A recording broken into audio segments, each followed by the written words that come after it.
right, everybody, welcome back into another episode of 4th and 5. I'm DJ Williams, that's Josh Throne, and yeah, we're going there. We now know the recipe of what it seems like people want to hear, and it's something we've just been doing since week 1 when we started this podcast. Josh, yes, we're going to talk about Sam Pittman. We're going to talk about coaches, if they need to stay another season or find a job somewhere else. We're going to tell you what Coach Pittman said about his coaching staff or former coaching staff, but in a very politically correct way, I might add. But once again, Still a program, Josh, that a lot of expectations at the beginning of the year that have just got shot down so quickly, and now we're at a point in this season, Josh, where, if they make it to a bowl game, does that change anything about the outcome of this season? Which 4 games to end the year, one would think maybe it was Enos the whole time. Well, I think that, without beating a dead horse here, that was obviously the issue. Whether or not Kenny Guiton is the answer is the question, but Dan Enos was most definitely the issue. Whether or not they go to a bowl game, I know later in the show we're going to talk a little bit about kind of predictions for the season, what Sam Pittman would have to do to create definite job security, what kind of puts him in that limbo position about, could he keep the job, could he not? And this is all just, what fans are talking about, what we're talking about, but we don't know what Hunter Yurachek is talking about. That's the reality. So, I think that a bowl game would be nice, but we've got a lot of games to go before we can even consider that. Absolutely. And one thing that we're starting to notice that people appreciate about watching 4th and 5 is we just say it how it is. And it really doesn't sometimes matter how it comes off. We just see what we see on tape. We've been there before. We've been in the locker rooms. We understand the conversations that are happening behind closed doors. And there's nothing we're saying that they're not saying themselves as far as athletic director to head coach to coaching staff to players. All these conversations happen. So when we have them, that's just where it comes from. We've been there before. And I say that because, Josh, I appreciate our viewers. They are paying attention to what we're doing here on 4th and 5. I had a lot of people send me messages this week, and I was reading these messages, and they were saying, DJ, what happened? DJ, what happened? I'm like, what are you talking about? They're a part of some message boards, some Razorback fan club things on Facebook, and I think it's great that they have those. But when I kept getting this, let me read you this, Josh. I'm sitting there, trying to watch. I'm watching a series on Netflix right now, and I get this message, and it catches me off guard. And it says, I'm not sure who it's from on this website, this fan website. It starts off saying, "You can't bury it, coach.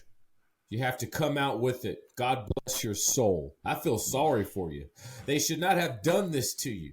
But you have to excuse the young man from the football team, and you have to show what DJ Williams did. Otherwise, you're going to lose lifelong fans like myself. Not all will go, but most will. Not to mention losing your alumni. DJ already let the cat out of the bag. And it's the same, someone could not get to him in time, but it has happened, and now you can't bury it, dude. You have to own it. I'm sorry." Josh, I'm reading this. I'm like, what in the hell did I say? What's he talking about? I don't know what I said. What did I say? So what did you say? I'm backtracking, and I'm just thinking, like, did I say something wrong? Did I misread something? So I finally did a little research. It came around to us, and this is where it gets interesting. Our viewers be watching these breakdowns we be doing on our show, and I love it.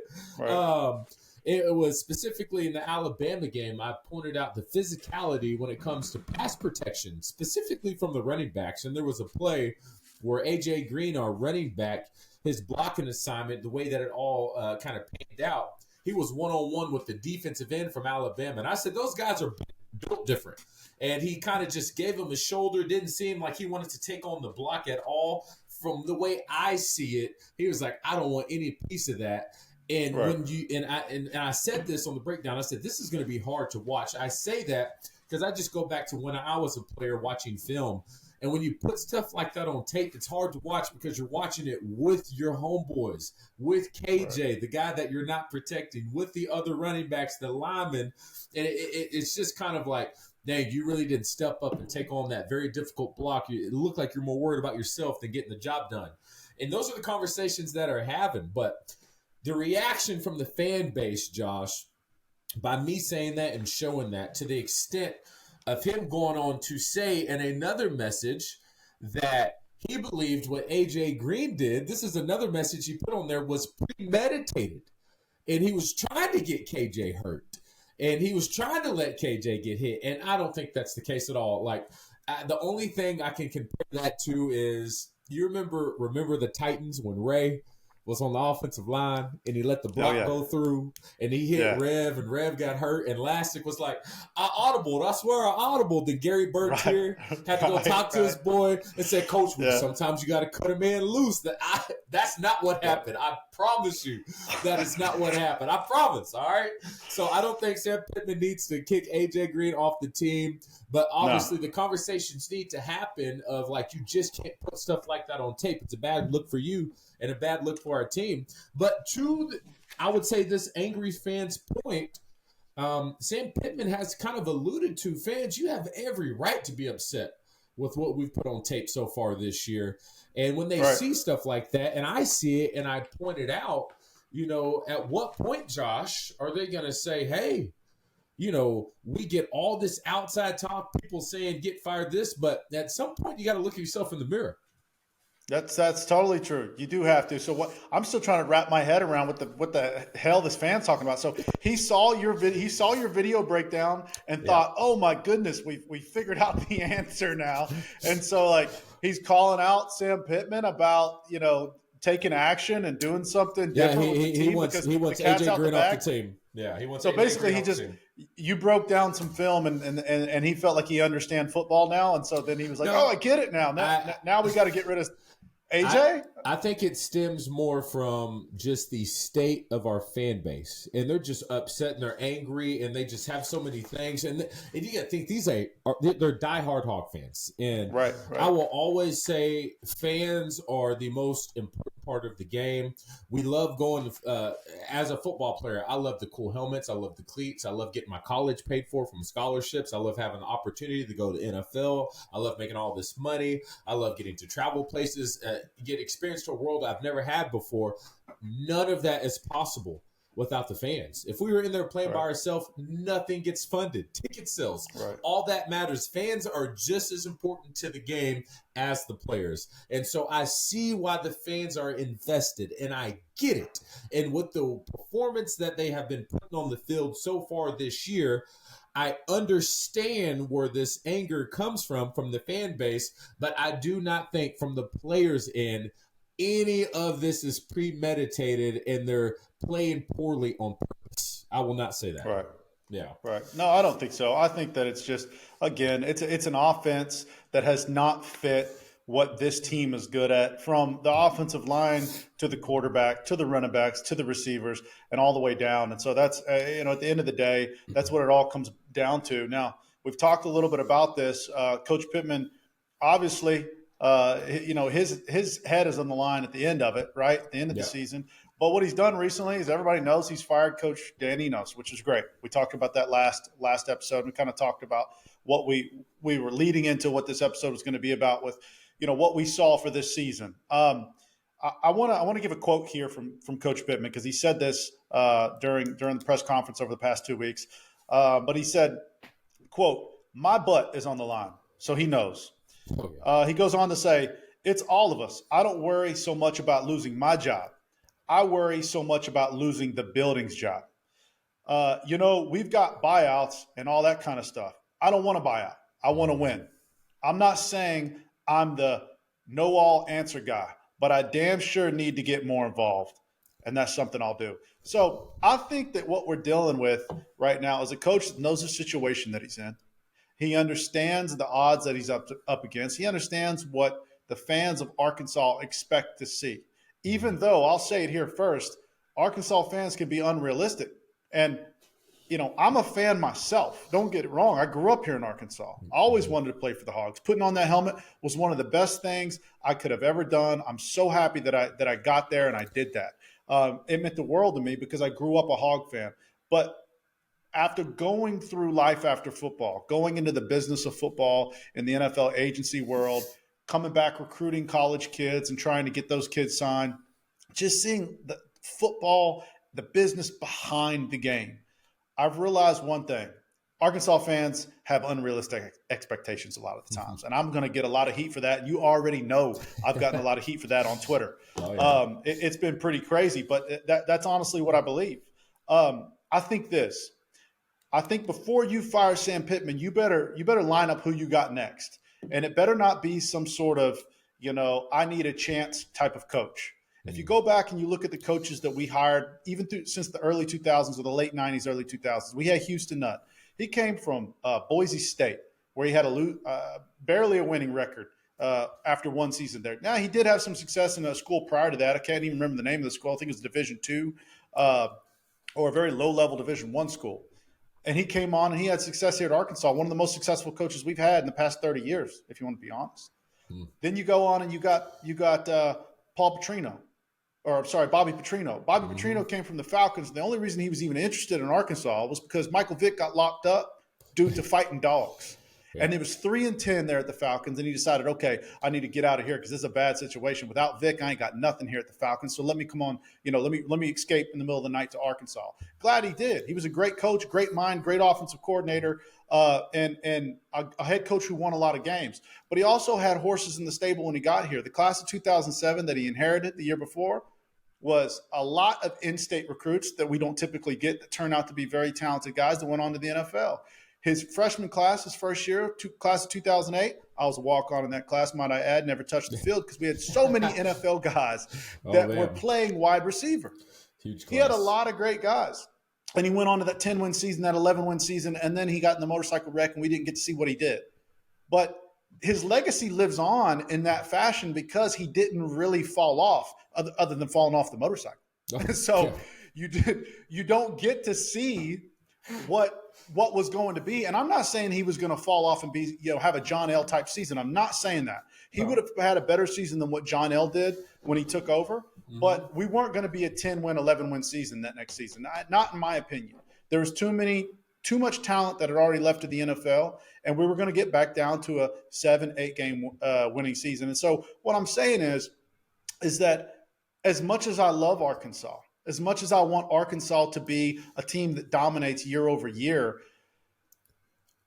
that historically we've never been that. And everybody's going, that's a loser's mentality, Josh. That's the reason why we are the way we are. No, it's just the reality. We don't produce the amount of in-state recruits year over year to dominate year over year like some of these other schools do. And so you got two options. Either A, we all of a sudden become, a state that produces high-level SEC, NFL caliber talent like Texas, like Louisiana, like Florida. Or we go out and get a Nick Saban from Alabama who can go steal players from Texas, Louisiana, and Florida. These type of coaches can come into schools like ours, and they can make players want to play for Arkansas who didn't grow up in Arkansas. And I'm going to keep talking here because, quite frankly, people need to understand this. Since Petrino, over the past 13 years, DJ, all these recruits that are now 17, 18, 19 years old, all they've really done is see Arkansas lose. So all of our Arkansas fans have this, mindset of, man, anybody would want to come play up here, blah, blah, blah, blah, blah. And I get that. And trust me, it's a beautiful facility. We have amazing things to offer here. Oh, yeah. But these kids that live in faraway states, they don't know that. They don't get to see that. And they're not used to Arkansas being a school that wins. So you got two options. You can either ride it out with Sam Pittman, who made a amazing historical defensive hire as a defensive coordinator this season after he got rid of Barry Odom. And Barry Odom, came off one of the worst defenses in the SEC, but then gets a head coaching job, at UNLV. But he made a home run hire in the defensive coordinator. Okay, he didn't hit the nail on the head with the OC. I'd like to give him another chance because he gave us 9 wins just a couple seasons ago. And there's not a lot of give me a chance coaches that can come in the SEC and do that. There's just not a lot that can do that. I like Sam Pittman I like what we got, and I want him to get it right at OC. And if we had got it right, if we just had a taste of the Kendal Briles offense, we probably have 4 more wins on our record. And I probably didn't even cover all the stuff I wanted to cover there with my rant, but I promise you, some of it might come back to me, and I'll keep rolling. What do you think? Tell me what you think. You made a lot of good points, and I'm kind of jotting some stuff down. As far as the hire on the OC, you got to think Kendal Briles was kind of going back and forth. I'm staying. I'm coming. Remember, he posted on social media, back another year, posted a picture of KJ. Right. 2 weeks later, he's gone. It's a situation Pittman needed to do something quick. He went with what he was familiar with, a good buddy as his. Didn't really see that coming, and it just didn't work out.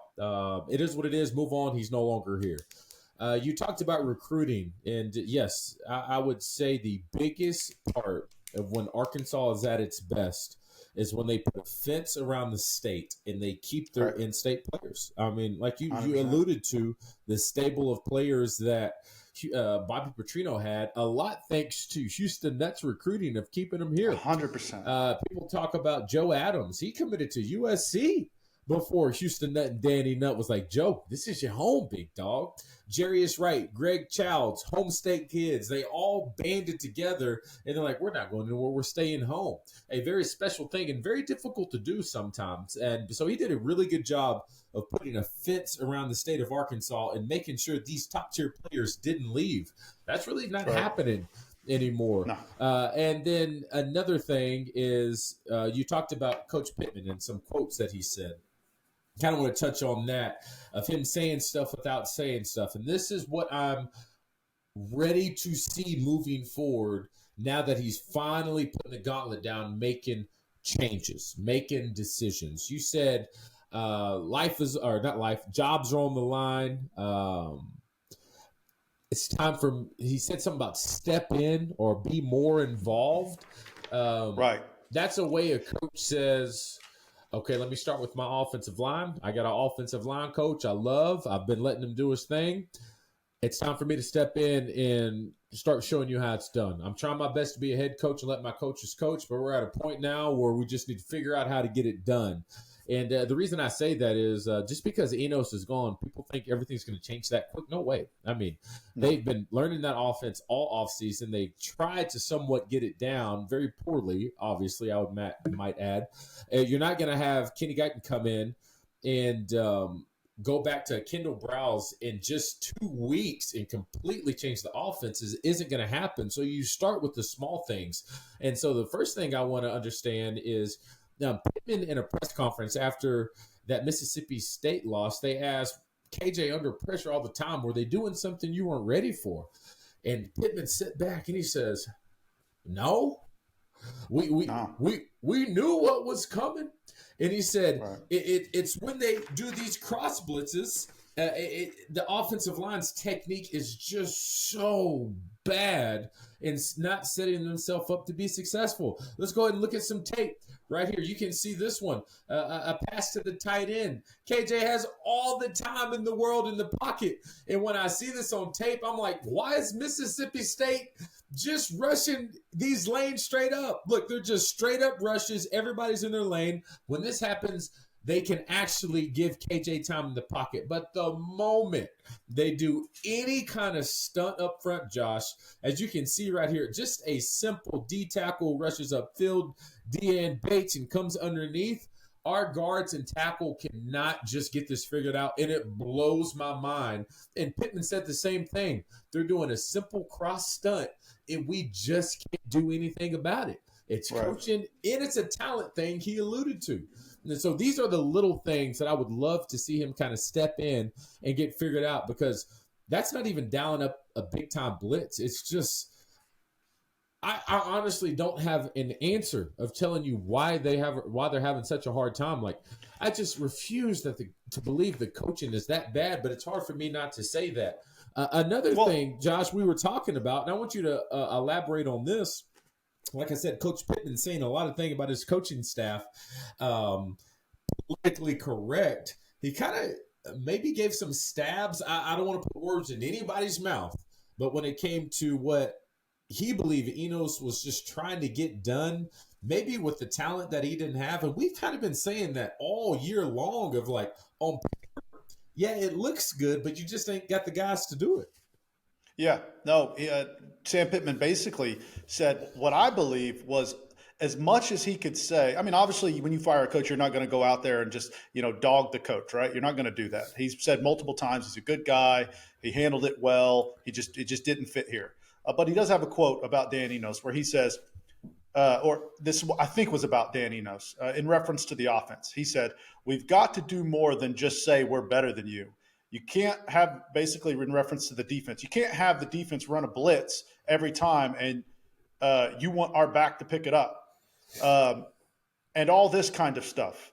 We can't do that. It looks good on paper. We just can't physically do that." That's him saying two things to me. Number one, the offensive coordinator should know we can't do that. We can't just try to sit back in the pocket and say that our running back is going to all of a sudden pick up these blitzes, because we've had games to see that and we can't do that. And then it says something else at the end. We just can't physically do that. It says my guys can't match up in that style of offense to those guys. And so I think he's, as subtly as you can, taking a couple, basically saying, hey, this is what I really think about what we've had going on, and this is partially why he's got fired. He goes on to have a quote about KJ Jefferson, too, in reference to him in this offense and the pro-style offense. And again, this is my interpretation of what he's saying. You'd have to ask him exactly what he's saying, but here, I'll read some of it for you. I do think that we've got to allow KJ to take some of the things off of his plate that we were obviously trying to teach him for now and in the future. He's making a reference right there of like this, when he was last season, when Kendal Briles left, they again had to kind of tell KJ, hey, this Dan Enos offense will prepare you for the NFL. And so we're trying to teach him for now and in the future. Pittman went on to say, but we need to take some of those things off his plate because he's not playing fast and he's not accurate throwing down. He's not accurate throwing the football as accurate throwing the football as he was in the past. And some of those things have to be mentally.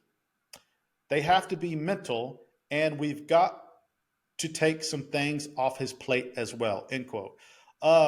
Again, that tells me, number one, he wasn't getting Dan Enos' offense. Number two, he doesn't have confidence that he can go through those progressions. When he says mentally, I mean, that's what I'm taking from it. He doesn't have confidence that he can understand that offense and go through the progressions. And a lot of our viewers out there might say, okay, well, what's the difference? I don't understand.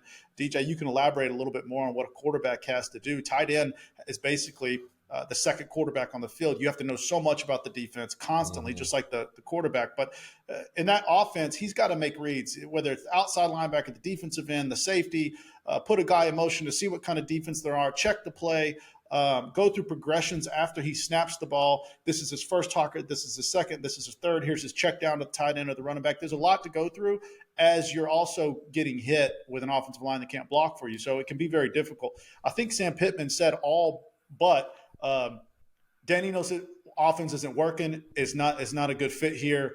That's why I fired him. And KJ wasn't getting it, and he's not getting it quick enough. And in order to run that, it's just mentally not attainable at this moment, especially year one. That's huge to me, for him to make those comments. I think I probably read into him a little bit more than most people because I'm over here thinking all of these things. Well, now we've got Kenny Guiton. So what exactly do you think Kenny Guiton is going to change about this offense? And how do you, at 32 years old, a lot of people don't know this. The guy's only 32 years old. He's been coaching since 2015, basically. He was at Ohio State in like 2012, 2013. Tried to play a little NFL ball, tried to play some arena ball, ends up at Houston, runs into Kendal Briles, and that's how he got here. But he's 32, taking over as OC. What do you do, DJ, at 32, taking over as OC? All right, let me answer a few of those in order as you asked them. I'll get to Kenny Guiton and expectations for the Florida game and the games moving forward for the rest of the year here in a second. Talk about the statements when you said taking stuff off KJ's plate. I've been saying this, and I don't mean to hurt anyone's feeling.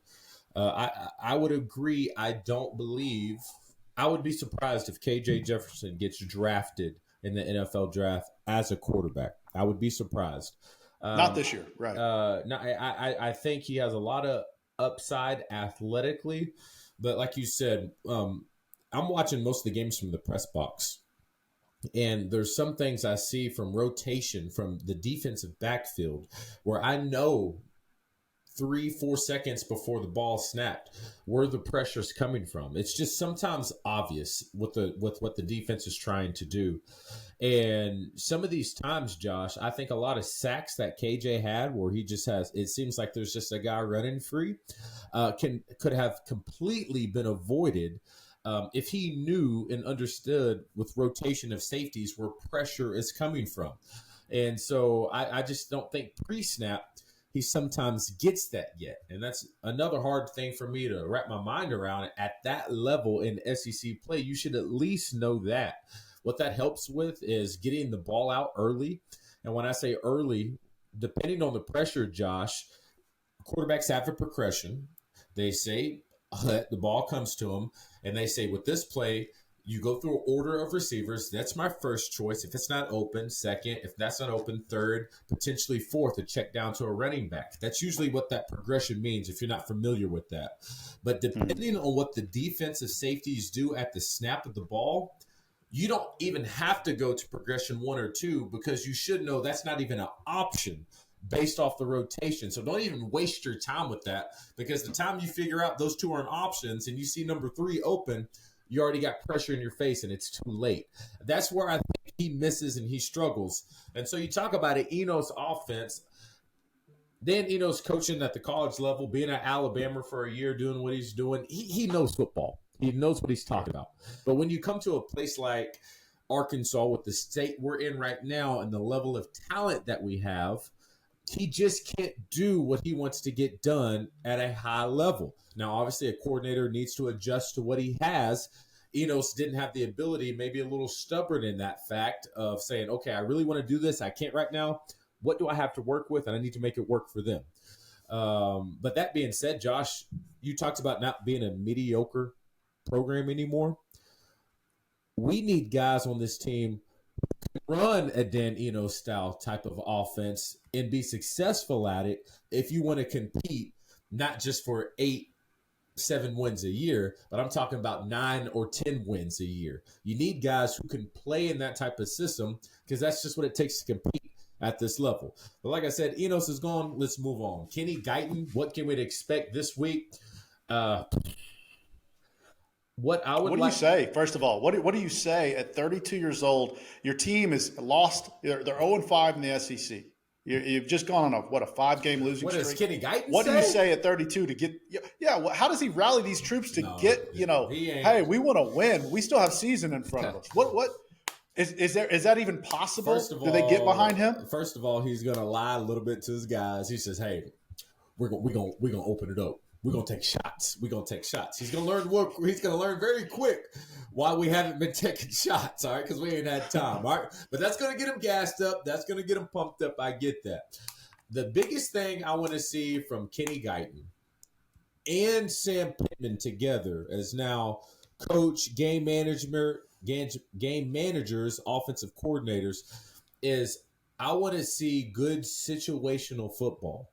I want to see us be in situations where you have to actually make a decision, and it seems like you're not wasting the whole play clock. It seems like you're not burning timeouts. It seems like you're not second-guessing yourself.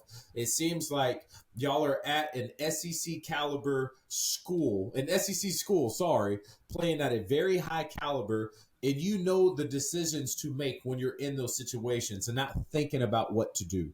And I would say I would love to see him start there. It's just being ready for any situation.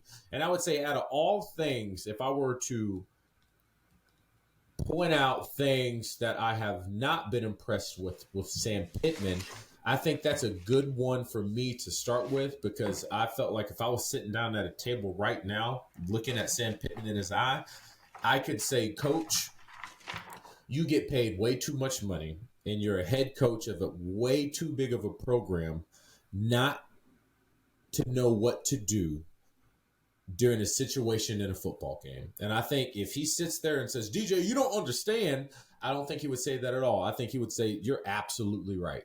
And so it's just the 3rd and 5, and we pick up 3 yards. It goes to 4th and 2, and you're sitting there thinking, should we punt? Should we go for it? You're thinking, you burn a timeout, and then you put the punt team on, then you think about it again, and you should know what you're going to do before the third down play is even called. And it lets you know, hey, if we don't get anything, we're going to go with this play. If we get 3 yards, we're going to go with this play. If we don't do this, we're going to punt. Those decisions should already be made. So I would like to start there with Kenny Guiton and Sam Pittman, and we have to do better with this situational football. A lot of things are out of your control on a football field. Those things you should be prepared for at this level, and there's no excuse for it. You know, I think you're totally right. I think we honestly will see that. I was confused a lot of the time with so many different decisions that Enos made and we made when playing with an offense that we're not confident in. I think it changes the way you manage a game. Yeah. I think we had a lot more questionable game management decisions this season because I think that there was just a big question mark on, hey, do we call a timeout here before half so we can get the ball back? Or, okay, we do, but then we run the clock out. It's just stuff that wasn't making sense all season long in regards to game management. And I think that changes a lot when you have an offense that you're actually confident in and believe in that can score. Yeah. And so I think with Kenny Guiton, we're just going to see a lot more of what we saw with Kendal Briles. I mean, he's a guy who played with or coached under Kendal Briles at Houston. For those of you guys that don't know that much about him, quarterback, Ohio State, 2015-16, he was at Houston as a GA. 2017-18, he became a wide receivers coach there. Ran into Kendal there 2018 at Houston.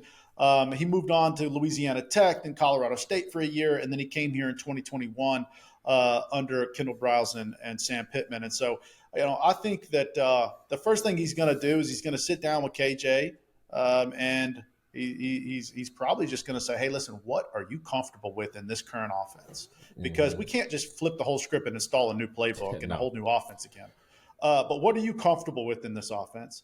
They've already said they're going to trim the fat so that they can do things really, really well. And part of the reason some people think that's coach speak. Hey, we're going to trim the offense so that what we do well. Really, all they're saying is they want to be high tempo. They want to be up tempo and be able to play quick, much like you saw in Kendal Briles' offense. It was considered, controlled chaos, as my younger brother would say. And so that's what they want to do, because when you play fast, you don't give the defense chance enough to call in the right play, to get set properly, and you can often play on their mistakes, and you can build some momentum that way. But they need to trim the offensive playbook down, because obviously they need to know what they can run, and they need to run it fast. And you don't want people up there with a bunch of question marks in their head. What route do I run? So I think that's number one, what they're going to do. We obviously all season long did not take any shots downfield that, really worth anything. We never had a deep threat. I think you're going to see Isaiah Satanga start to become a threat down the middle of the field. I mean, he's just as fast as Jarius Wright was. Why are we not trying to keep the safeties honest, keep the whole defensive honest, and stretch the field a little bit? We'll do that. Play fast, no huddle. Hurry up. They're going to move the pocket. It's not going to be the exact RPO offense that we saw, but bootlegs, getting KJ on the move, because you can't keep him in the pocket and play in the SEC right now. So we're going down to Florida. We've got to move him and get him on the move. Give him opportunities that if the play's not there, that he's already on the move and he can do what he does best. Probably there's aspects of the RPO that you'll see again. Quick decisions, not progressions. Hand it off to the running back, read the linebacker, read the defensive end. If he's biting on the running back, pull the ball, and you've got an option to throw to or run.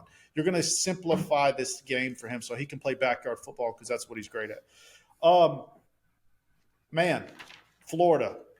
I don't know if you know the head coach down there, but he's in year 2. Billy Napier came from Louisiana. Mm-hmm. What do you think the game is going to look like?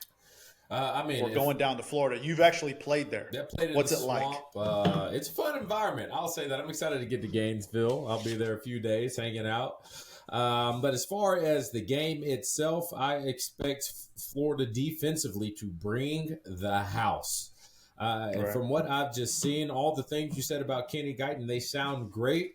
But once again, Josh, the simple fact that you can't block these little stunt games on the defensive line. Now, Sam Pittman said he's going to step in. We'll see how much he's going to step in as far as figuring out how to stop that and make Florida really bring pressure and not just get pressure with their front four. Now, if that happens, we're able to stop their front four, then they actually need to bring more people. Then you're going to see that deep ball open up, because you're going to have more man-to-man situations without a lot of safety help. So it just starts up front. It's going to be hard to dictate anything about how that game's going to work out because it's all going to be up front. Offensive line, can they give KJ time? Let me tell you what's on the line here, because I don't think a lot of people realize this. I did a little deep dive this week because we had a lot of time on our hands. A little deep dive, huh? But this is a big game for Florida. Think about this. Yeah. They got 5 wins right now, okay? They play Arkansas this weekend. Then after that, they beat Arkansas. They're bowl eligible, right? Yeah. 6 wins. Big whoop. Then they got LSU, number 13 after that. Then they got number 14 in Missouri the week after that. And then they played number 4, Florida State, for their final game. So their whole season, or their postseason, to them, and you know this, rides on if they can handle Arkansas at home. Yeah. And our whole coaching staff, I guess, depends on if we can get going. If you can't beat Florida this week and get that snowball rolling, I don't know how you finish out this season strong. So that they're going to play this game like it means something. Billy Napier's job is on the line. Down in Florida, they don't give you as long as they do here in Arkansas. Yeah. And that's a great point. Yeah, Florida, obviously a lot to play for. Imagine winning out those games and then winning your 10th game in a bowl game, being ranked top 10 in the country. Great year for Florida. So obviously they've had those conversations. They're talking about that. Arkansas, what is Hunter Yurachek looking at this week? And I think it's going to be more of, does Coach Sam Pittman still have this team? I think that he does. I still think you have a team that's going to come out playing like they want to be there, playing aggressively, flying around the ball. I don't see his defense saying, all right, we're over it. Our offense can't score. We're going to stop balling out. I still think you're going to see a lot of situations. Now, all that being said, what's going to happen when they get hit in their mouth? As good as our defense is, Josh, I even saw on tape against Mississippi State, that interception that we started the game with on the second play of the game should have been a touchdown from Mississippi State. It was busted coverage. Right. A corner was kind of in no man's land. The safety jumped the corner's flat route. And if that receiver would have kept running and the quarterback saw it, there was no one there covering him. It was just a busted play that ended up being in our favor. So how quickly things could change. I only say that to say I do see our defense maybe giving up a couple big plays, but still not completely folding like they have in the past. But our offense is going to have to step up and respond and give them some help. And I think that's what Hunter Yurachek is going to look at. Are these guys still ready to compete for Sam Pittman, given all the circumstances leading up into this game? I think it happens. Josh, if it doesn't, it's not looking good. If it doesn't, it's not looking good. As much as I have stood on the hill and said we don't need to fire Sam Pittman right now, and I'm not saying we don't ever need to fire him. I'm just saying right now he looks like the best option if we can get this OC situation figured out, because we got a good recruiting class coming in. If we can finish this season out strong, you're right. We go down to Florida, we win that game. I mean, if we can finish the season, we got 4 more games left. We go 3-1. Does he save his job? Probably, yes. 2-2. I don't know. But I mean, if he makes a big splash OC hire, it looks like the best. And there's people right now that are yelling, hey, I'm going to stop watching this podcast after what Josh just said. But I'm telling you right now, before you think that you want to fire Sam Pittman, think about this. If Kendal Briles stayed, we didn't have this situation. If he goes out and hits the nail on the head like he did our defensive coordinator, we could look really, really good this next year. People don't know this. KJ has another year. He's got a COVID year. He can come back and play football for us. A lot of the guys that are on the offense right now can come back. And if we can make a big splash OC hire, there can be some rejuvenation and inspiration in this team and people stay around.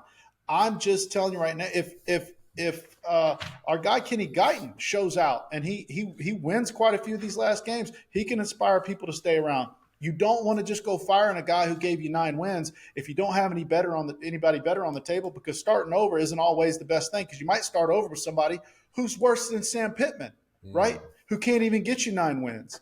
And so unless we're talking Deion Sanders or somebody who can convince a lot of kids to come here to play for Arkansas who don't live here in Arkansas, we ain't got the kids in state. And I'm not hating on Arkansas.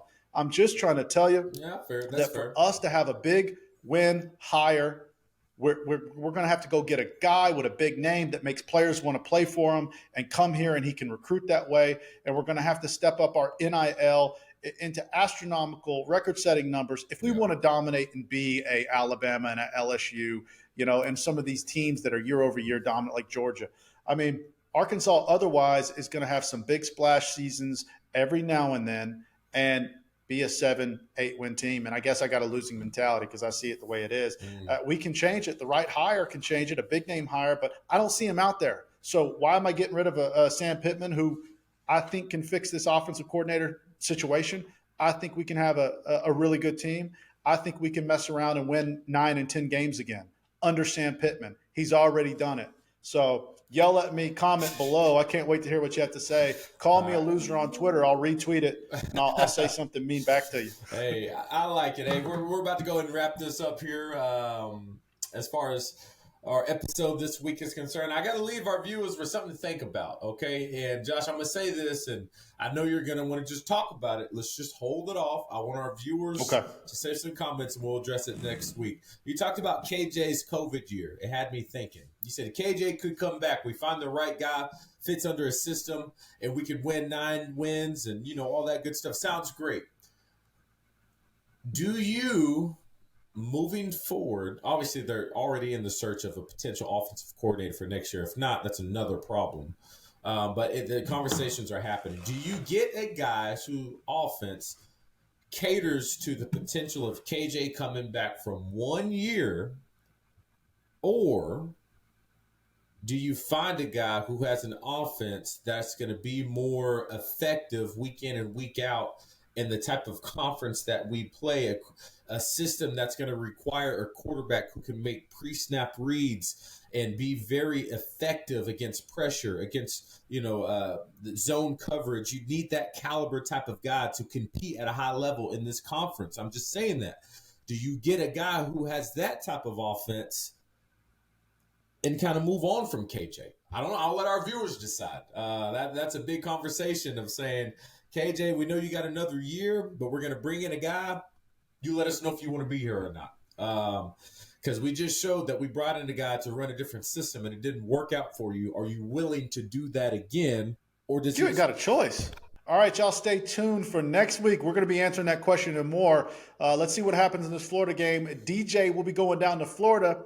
I can't wait to chat with him down there. You guys follow us at 4th and 5 on Instagram, Twitter, YouTube, and we'll see you next week.